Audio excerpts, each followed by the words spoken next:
ఓం నమ శివాయ. భారత్ మాతా శివశక్తి అవతార్ సత్యగీత మురళి తేదీ 14/1/2025.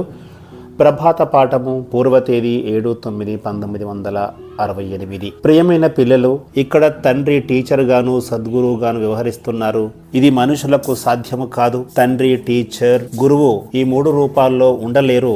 దేహదారులకు ఇది సాధ్యం కాదు. విదేహి అయిన తండ్రి ఇక్కడ టీచర్ గాను, తండ్రి గాను, గురువు గాను వ్యవహరిస్తున్నారు. మనుషుల నుంచి దేవతలుగా తయారు చేయడానికి చదివిస్తున్నారు. పవిత్రంగా అవడానికి తెలియచేస్తున్నారు. పావన ప్రపంచము, పతిత ప్రపంచము 2 వేరువేరుగా ఉంటాయి. దీని గురించి తెలియచేయవలసి ఉంటుంది. మీరు మొదట్లో పావనంగా గృహస్థ ఆశ్రమంలో ఉండేవారు, ఇప్పుడు పతితులుగా అయిపోయారు. తండ్రి తెలియచేస్తున్నారు, మీరు ఎంతో వికారులుగా తయారయ్యారు. పతితులను అధర్మం చేసేవారుగా చెబుతారు, పావనులను ధర్మం చేసేవారుగా చెబుతారు. తండ్రి తెలియచేస్తున్నారు, నేను అధర్మాన్ని వినాశనం చేసి ఒకే ఒక ఆది సనాతన దేవీ దేవత ధర్మాన్ని స్థాపన చేస్తాను. అధర్మములో ఉన్నవారిని ధర్మ మార్గాన తీసుకువస్తాను. మీరు కూడా ఇంతకు ముందు తమను తాము హిందూ ధర్మానికి చెందిన వారుగా భావించేవారు. మీరు పావన దేవీ దేవతలుగా ఉండేవారు, ఇప్పుడు పతితులుగా అయిపోయారు. నేను భారతదేశంలోనే వస్తాను, అందరినీ పావనంగా చేస్తాను. ఎవరు ఎంతగా పావనంగా అయితే అంతగా వారి జీవితము సుఖమయంగా అవుతుంది. సంపూర్ణ పావనంగా తయారు చేస్తాను. ఇందులో కష్టపడవలసి ఉంటుంది. ఉన్నత పదవిని పొందడానికి పురుషార్థం చేయాలి. లేనట్లయితే చాలా తక్కువ పదవి లభిస్తుంది. ఇక్కడ అందరూ కూడా పతితంగా ఉన్నారు. పావనులు ఉన్నతంగా ఉంటారు, చాలా ధనవంతులుగా ఉంటారు.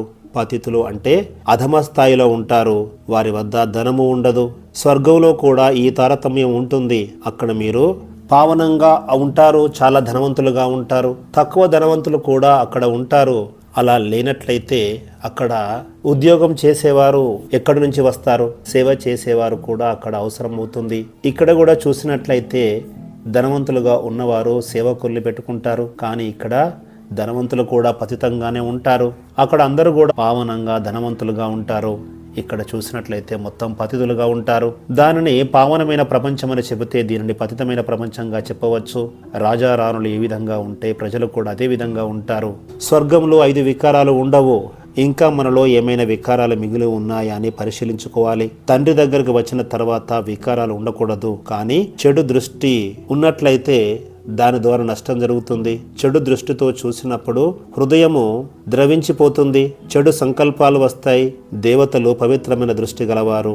సూరదాసు యొక్క కథ దీని మీదనే ఆధారపడి ఉంది. తండ్రి అందరి దృష్టిని పవిత్రంగా చేస్తున్నారు. తండ్రి తప్ప మరెవరు ఈ పవిత్రమైన దృష్టిని తయారు చేయలేరు. సన్యాసులు కూడా అపవిత్రమైన ప్రపంచంలోనే ఉన్నారు.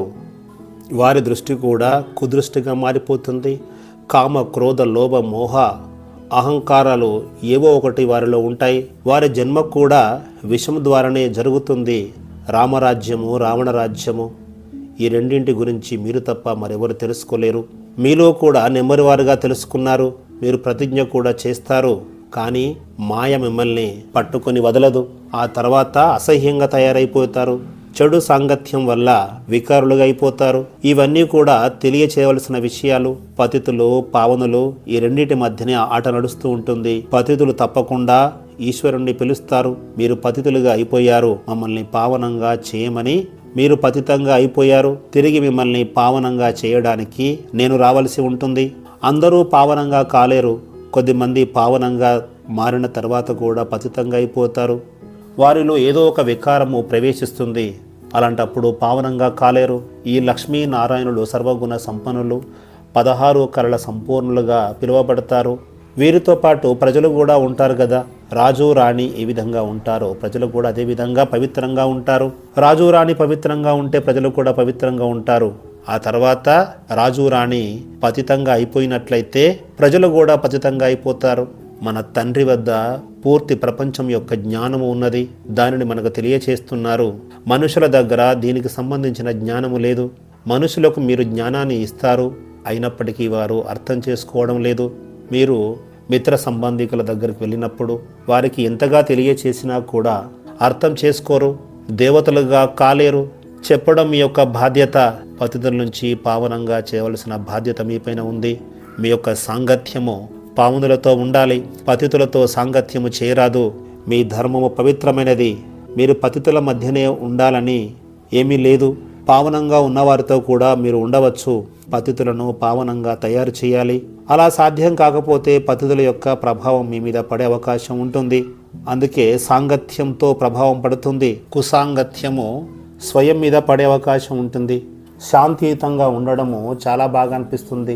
పట్టణాల్లో చాలా అశాంతి ఉంటుంది, శాంతికి భంగం వాటిల్లు ఉంటుంది. పిల్లలు మీరు తెలుసుకున్నారు, తండ్రిని గుర్తు చేయాలి. ఎంత పెద్ద శబ్దాలు ఉన్నప్పటికీ మీరు తండ్రిని గుర్తు చేయాలి. శబ్దాలు బయట ప్రపంచానికి సంబంధించినవి. మురళి వినేటప్పుడు కూడా ఈ శబ్దాలు చంచలతను కలిగిస్తాయి. వాయిద్యాలు మోగిస్తూ ఉంటారు. ఉద్యోగ కార్యకలాపాలు చేసుకునేటప్పుడు కూడా ఎంతో హంగామా సృష్టిస్తారు. అయినప్పటికీ మీరు తండ్రిని గుర్తు చేస్తూ ఉండాలి. శబ్దం తీవ్రత ఎక్కువగా ఉన్నప్పుడు మీరు మురళిని వినలేరు, కానీ తండ్రిని మాత్రం గుర్తు చేయవచ్చు. ఇలాంటి అభ్యాసాన్ని మీరు చేస్తూ ఉండాలి. ఇలాంటి శబ్దము ఎంతగా ఉన్నప్పటికీ మీరు స్వయాన్ని ఆత్మగా భావించి తండ్రిని గుర్తు చేయాలి. ముఖ్యమైనది తండ్రి యొక్క స్మృతి. ఇక్కడ మనము పావనంగా అవ్వాలి. ఎవరు ఎంతగా పావనంగా అయినట్లయితే అంతగా ముక్తిని పొందుతూ ఉంటారు. స్మృతి ద్వారా ముక్తి లభిస్తుంది, జ్ఞానం ద్వారా జీవన్ముక్తి లభిస్తుంది. ఎవరు ఏ ధర్మానికి చెందినప్పటికీ కూడా వారందరూ గుర్తు చేస్తూనే ఉంటారు. పవిత్రంగా మారి తండ్రిని గుర్తు చేయాలి. ఆ తర్వాతే తండ్రిని కలవాలి. పిల్లలకు గుర్తుండి ఉంటుంది. కరాచీలో కూడా అన్ని ధర్మాలకు చెందిన పెద్ద పెద్ద వ్యక్తులందరూ కూడా ఈ మహావాక్యాలు వినడానికి వచ్చారు. తండ్రిని గుర్తు చేసినట్లయితే వారి వారి ధర్మాల్లో ఉన్నతమైన పదవిని పొందుతారు. ఎందుకంటే తండ్రి అందరి సద్గతి దాత. వార్తాపత్రికల్లో కూడా మీరు ప్రచారం చేయాలి. ఈ చిత్రపటాలను కూడా అందులో ముద్రించాలి. స్వయాన్ని ఆత్మగా భావించాలి అని తెలియచేయాలి. ఈ శరీరం వినాశనము కావలసిందే. ఆత్మకు వినాశనము లేదు. తమను తాము ఆత్మగా భావించి తండ్రిని గుర్తు చేసినట్లయితే వికర్మలు వినాశనం అవుతాయి. తమను తాము ఆత్మగా భావించి తండ్రిని గుర్తు చేసినట్లయితే వికర్మలు వినాశనం అవుతాయి. ముక్తిని పొందుతారు. తండ్రి పతిత పావనులు. వారి యొక్క మహావాక్యాలు నిరంతరం గుర్తు చేసుకుంటూ ఉండాలి. అలా చేసినట్లయితే జన్మ జన్మాంతరాల యొక్క పాపము తగ్గిపోతూ ఉంటుంది. ఇలాంటి విషయాలను వార్తాపత్రికల్లో ప్రచురించాలి. వార్తాపత్రికల్లో పనికిరాని విషయాలను అందరూ చదువుతూ ఉంటారు. కానీ ఈ చదువు ద్వారా సంపాదన ఉంది. భవిష్యత్తులో జన్మ జన్మాంతరాల వరకు ఈ సంపాదన లభిస్తుంది. మీరు వినాశనం యొక్క ధనాన్ని సంపాదించుకోవడం లేదు. ఇప్పుడు మీరు చదువుతున్నారు, తండ్రి స్వర్గస్థాపన చేస్తున్నారు కాబట్టి మేము లక్ష్మీనారాయణులుగా అవ్వాలి అని మీరు భావించకూడదు. అందరూ స్వర్గవాసులుగా అవుతారు. తండ్రి చెప్పిన జ్ఞానం ద్వారా నెంబర్ వారుగా పాస్ అవుతారు. దీని ద్వారా లాటరీ లభిస్తుంది, స్కాలర్షిప్ లభిస్తుంది. అందుకే దీనిని సహజమైన జ్ఞానం అని చెబుతారు. పెద్దవాళ్ళు పిల్లలను వారసులుగా భావిస్తారు. పెద్దవారు ఎప్పుడూ కూడా తమను తాము చిన్నపిల్లలుగా భావించరు, కానీ మీరు చిన్నపిల్లలుగా భావిస్తారు. తండ్రి మీద విశ్వాసము కలిగినది. 84 జన్మల చక్రము గురించి, అదేవిధంగా తండ్రిని గుర్తు చేస్తూ ఉన్నట్లయితే మీ యొక్క నావ తీరం చేరుతుంది. తీరం చేరడానికి నావికుడు అవసరము. వారే మనల్ని తీరం చేరుస్తారు. పరంపిత పరమాత్మనే నావికుడు అని అంటారు. శ్రీకృష్ణుడిని భగవంతుడు లేదా నావికుడు అని అనరు. భగవంతుడే నావికుడు. వారు ఈ ఒడ్డు నుంచి ఆ ఒడ్డుకు తీసుకువెళుతారు. తోటమాలి అని వారినే పిలుస్తారు. అందరూ వారినే పిలుస్తూ ఉంటారు. ఓ నావికుడా, మా నావను తీరం చేర్చమని అడుగుతారు. ఆ తీరం వైపు తీసుకువెళ్ళమని కోరుతారు. ఆ తీరము అంటే ముక్తి, జీవన్ముక్తి అని భావించాలి. భక్తి మార్గంలో మీరు పిలుస్తూ, గుర్తు చేస్తూ, స్తుతి చేస్తూ ఉండేవారు. ఆ చిత్రాలన్నీ కూడా జడ చిత్రాలు. మీరు చైతన్య దేవీ దేవతలు. తండ్రి ఎంత సహజంగా అర్థం చేయిస్తున్నారు. మిమ్మల్ని తండ్రి ధనవంతులుగా తయారు చేస్తున్నారు. రాజ్య భాగ్యం లభిస్తుంది. అయినప్పటికీ మీరు దానిని పోగొట్టుకున్నారు. ఎక్కడ పోగొట్టుకున్నారు? మీ రాజ్యం ఎక్కడ ఉండేది? భారతదేశంలోనే. మీ రాజ్యము బంగారు పిచ్చుకలతో ఫరిడవిల్లింది. విశ్వానికి అధిపతులుగా ఉండేవారు. మీ రాజ్యంలో విభజన జరగలేదు. మీ యొక్క వజ్ర వైఢూర్యాలన్నీ కూడా దొంగిలించబడ్డాయి. ఈ విధంగా డ్రామా నిర్మించబడి ఉంది. భక్తి మార్గంలో మాయ అన్నీ దొంగిలించింది. అయినప్పటికీ మీరు మళ్ళీ పూర్వ వైభవాన్ని పొందుతారు. అనంతమైన తండ్రి తెలియచేస్తున్నారు, నా పిల్లలు కామచిత మీద కూర్చోవడం ద్వారా నల్లగా మారిపోయారు. అందుకే నేను రావాల్సి ఉంటుంది మిమ్మల్ని మేలుకొల్పడానికి. మీ ఆత్మ సతో ప్రధానంగా ఒకప్పుడు ఉన్నది, ఆ తర్వాత తమో ప్రధానంగా మారిపోయింది. ఇప్పుడు మళ్ళీ సతో ప్రధానంగా అవ్వాలి. ఈ స్మృతి యాత్ర ద్వారా తండ్రితోనే మీరు సంబంధాలను ఉంచుకోవాలి. భగవాను వాచ విశ్వాసాన్ని మీరు ఉంచాలి. భగవంతుడు సత్యమైన వారు. వారు వచ్చినప్పుడు భారతదేశము సత్యఖండంగా తయారు చేస్తారు. ఈ పూర్తి ప్రపంచమంతా కూడా సత్యఖండంగా మారిపోతుంది. భారతదేశము అసత్యఖండంగా మారినప్పుడు ప్రపంచమంతా కూడా అసత్యఖండంగానే మారిపోతుంది.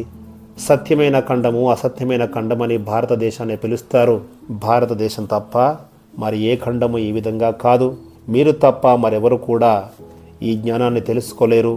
భారతదేశంలోనే భగవంతుడు వస్తారా అని అడిగినట్లయితే చెప్పండి. ఈ భారతదేశమే ఒకప్పుడు పవిత్ర ఖండంగా ఉండేది, ఇప్పుడు అపవిత్రంగా మారిపోయింది. పవిత్రత ఉంటేనే శాంతి సౌభాగ్యం ఉంటుంది. పావనంగా ఈ దేశము ఉండేది, సర్వ సంపదలు ఇక్కడ ఉండేటివి. ఇప్పుడు పతితంగా అవ్వడం కారణంగా ఇప్పుడు పతితంగా మారిపోయింది. అందువల్ల పతిత పావనులైన తండ్రిని గుర్తు చేస్తారు. పావన ప్రపంచంలో మేము రాజ్యభాగ్యాన్ని నిర్వహించామని మీకు తెలుసు. ధార్మికంగా తయారు చేసేవారు తండ్రి ఒక్కరే. వారే 21 జన్మల కొరకు ధర్మస్థాపన చేస్తారు. గీతా భగవంతుడు శ్రీకృష్ణుడు కారు, పరమాత్మ సర్వవ్యాపి కారు. భగవంతుడే వచ్చి రాజయోగాన్ని మనుషులకు నేర్పిస్తారు, దేవతలుగా తయారు చేస్తారు. తండ్రిని తప్పకుండా గుర్తు చేయాలి. తండ్రి, టీచర్, గురువు ఈ 3 రూపాల్లో గుర్తు చేయాలి. తండ్రి ద్వారా వారసత్వం లభిస్తుంది. తండ్రి అందరినీ పావనంగా తయారు చేస్తున్నారు. దీని ద్వారా అధిక సంపాదన ఉంది. అలాంటప్పుడు పావనంగా ఎందుకు కాకూడదు? కల్పము మనకు ప్రాప్తి లభిస్తూ ఉంటుంది. తండ్రి తెలియచేస్తున్నారు, మీరు మొట్టమొదట సతో ప్రధానంగా ఉండేవారు, ఆ తర్వాత సతో, రజో, తమో ఇలాంటి అవస్థలను దాటుకుంటూ వచ్చారు. మళ్ళీ ఇప్పుడు తమో ప్రధానం నుంచి సతో ప్రధానంగా అవ్వాలి. ఈ సృష్టి యొక్క చక్రము నిరంతరము తిరుగుతూ ఉంటుంది. పాత ప్రపంచము నుంచి కొత్త ప్రపంచము స్థాపన జరుగుతూ ఉంటుంది. ఇప్పుడు పురుషోత్తమ సంగమ యుగంలో ఉన్నాము. తర్వాత సత్యయుగము, త్రేతాయుగము మళ్ళీ వస్తుంది. ఈ చక్రము నడుస్తూనే ఉంటుంది. దీనినే ప్రపంచం యొక్క చరిత్ర, భూగోళము పునరావృతం అవుతుందని చెప్పవచ్చు. తండ్రి చెబుతున్నారు, ఇప్పుడు లక్ష్మీనారాయణుల యొక్క రాజ్యము పునరావృతం అవుతుంది. రాజ్య భాగ్యాన్ని తీసుకోవడానికి మీరు ఇక్కడికి వచ్చారు. ఇప్పుడు మీరు ఉత్తమ పురుషులుగా, పురుషోత్తములుగా ఈ సంగమ యుగములు అవుతున్నారు. ఉత్తమ పురుషుల యొక్క దైవీ గుణాలను ధారణ చేయాలి. కలియుగి మనుషులు దేవీ దేవతలను మహిమ చేస్తూ ఉంటారు. తండ్రి మీకు ఇవన్నీ కూర్చొని తెలియచేస్తున్నారు. ఈ విషయాలు మీకు ఎవరు తెలియచేస్తున్నారు? వృక్షపతి తెలియచేస్తున్నారు. వారినే సద్గురు అని పిలుస్తారు. తండ్రి వచ్చి ఈ సృష్టిని సత్యఖండంగా తయారు చేస్తారు. సత్యమైన ఖండము, అసత్యమైన ఖండము ఇక్కడనే ఉంటాయి. అసత్యమైన ఖండములో పతితమైన సంస్కారాలు ఉంటాయి. కొత్త ప్రపంచంలో పావన సంస్కారం ఉంటుంది. ఇప్పుడు పాత సంస్కారాలు ఉన్నాయి. అలాంటప్పుడు మళ్ళీ పావనంగా ఎలా అవుతాము? భారతదేశము పతితంగా ఉంది.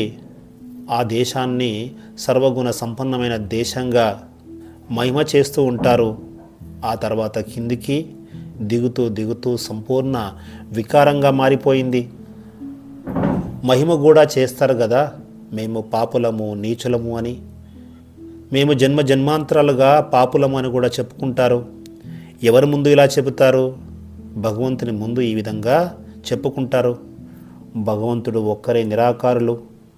వారు ఆత్మల యొక్క తండ్రి. పూజ ఎవరు చేస్తారు? ఆత్మలే పరంపిత పరమాత్మకు పూజ చేస్తారు. శివుని యొక్క మందిరములోకి వెళ్ళి పూజ చేస్తారు. శివబాబా అని కూడా పిలుస్తారు. ఆత్మలందరికీ తండ్రి వీరే. ఆత్మలందరికీ తండ్రి ఒక్కరే ఉంటారు. అందరూ చెప్తారు కదా, మేము సోదరులమని.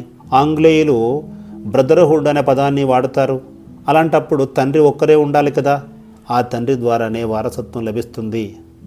తండ్రి స్వర్గం యొక్క స్థాపన చేస్తున్నారు. మిమ్మల్ని స్వర్గానికి అధిపతులుగా తయారు చేయడానికి చదివిస్తున్నారు.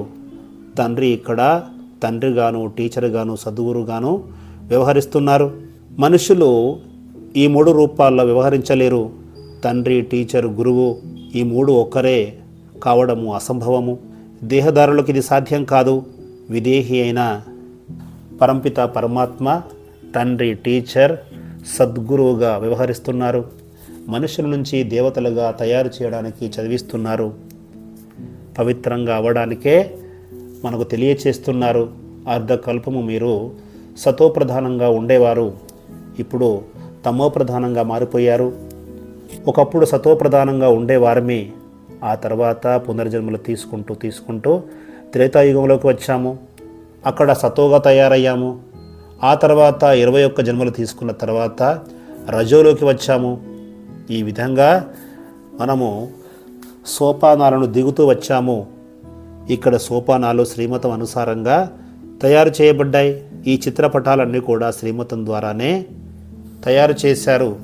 తండ్రి చెబుతున్నారు, బ్రహ్మ యొక్క అంతిమ జన్మలో, అంతిమ సమయంలో నేను ప్రవేశిస్తాను.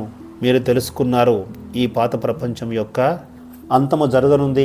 అందువల్ల బుద్ధి ద్వారా ఈ ప్రపంచాన్ని మర్చిపోవాలి. ఇప్పుడు మీరు స్వయాన్ని ఆత్మగా భావించి ఒకే తండ్రిని గుర్తు చేయాలి. దేహదారులు ఎవరు కూడా గుర్తుకు రాకూడదు. దేహ సహితంగా అన్నీ కూడా సమాప్తమైపోతాయి. తండ్రి చెబుతున్నారు, నన్ను గుర్తు చేయండి, అప్పుడే మీరు పుణ్యాత్ములుగా అవుతారు, నా దగ్గరికి చేరుకుంటారు. ఇప్పుడు మీరు నల్లని వర్ణం నుంచి శ్వేత వర్ణంలోకి మారిపోతారు. శ్రీకృష్ణుడనే శ్యామసుందరని అంటారు. కొత్త ప్రపంచంలో నెంబర్ 1 స్థానము రాకుమారుడైన శ్రీకృష్ణుడిది. వారే విశ్వానికి అధిపతులుగా అవుతారు, మహారాజుగా అవుతారు. ఆ తర్వాత పునర్జన్మలు తీసుకొని దేవతగాను, క్షత్రియుగాను, వైశ్యునిగాను, శూద్రునిగాను అవుతారు. ఆ తర్వాత చివరిలో బ్రాహ్మణులుగా అవుతారు. సతో ప్రధానము, సతో, రజో, తమో ఈ అవస్థలలోకి వస్తూ ఉంటారు. నల్లని వారిని తెల్లని వారిగా తండ్రి తయారు చేస్తారు. తండ్రి సదా పావనులు, మిగతా వారంతా దేహదారులు. తప్పకుండా పునర్జన్మ తీసుకుంటూ ఉంటారు. తండ్రి చెబుతున్నారు, నేను గర్భములో ప్రవేశించను, నేను సాధారణ శరీరంలోనే వస్తాను. పతిత రాజ్యములో, పతిత శరీరములో ప్రవేశించి బ్రహ్మను రథంగా చేసుకుంటాను, సన్యసింపజేస్తాను. సన్యాసం తీసుకున్న తర్వాత వారి పేరును కూడా మారుస్తాను. సన్యాసులకు గురువు నామకరణం చేస్తారు. మీ అందరికీ పేరును అనంతమైన తండ్రి ఉంచారు. మీది అనంతమైన సన్యాసము, వారిది హద్దులోని సన్యాసము. అనంతమైన సన్యాసాన్ని వారు నేర్పించలేరు, ఎందుకంటే వారిది నివృత్తి మార్గము. మీది పవిత్రమైన ప్రవృత్తి మార్గము. ఆ తర్వాత అపవిత్రంగా అయిపోతారు. పవిత్రంగా అవడానికి తండ్రి రాఖీని కడతారు. కామాన్ని జయించి పావనంగా అవ్వండి. ఇప్పుడు మీరు తెల్లగా అవ్వాలి. పావనంగా అవ్వడానికి ప్రయత్నిస్తూ వికారంలోకి వెళ్ళినట్లయితే మీ ముఖము నల్లగా మారిపోతుంది. వికారం అంటేనే కామాగ్ని. అగ్నిలో కాలినట్లయితే మనుషులు నల్లగా మారిపోతారు. అందుకే మనుషులను నల్లని వారు అని అంటూ ఉంటారు. ఇప్పుడు తండ్రి చెప్తున్నారు, నన్ను గుర్తు చేయండి, అప్పుడు మీరు పావనంగా అవుతారు.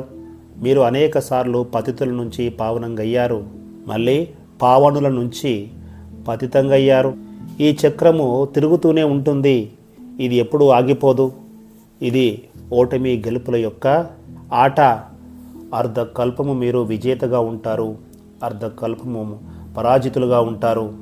భక్తి మార్గంలో తండ్రి గురించి మీకు తెలియదు, అందువల్లే మీరు అనాథులుగా ఉండేవారు. భక్తి చేస్తూ మీరు అంధశ్రద్ధ వారిగా అయిపోయారు.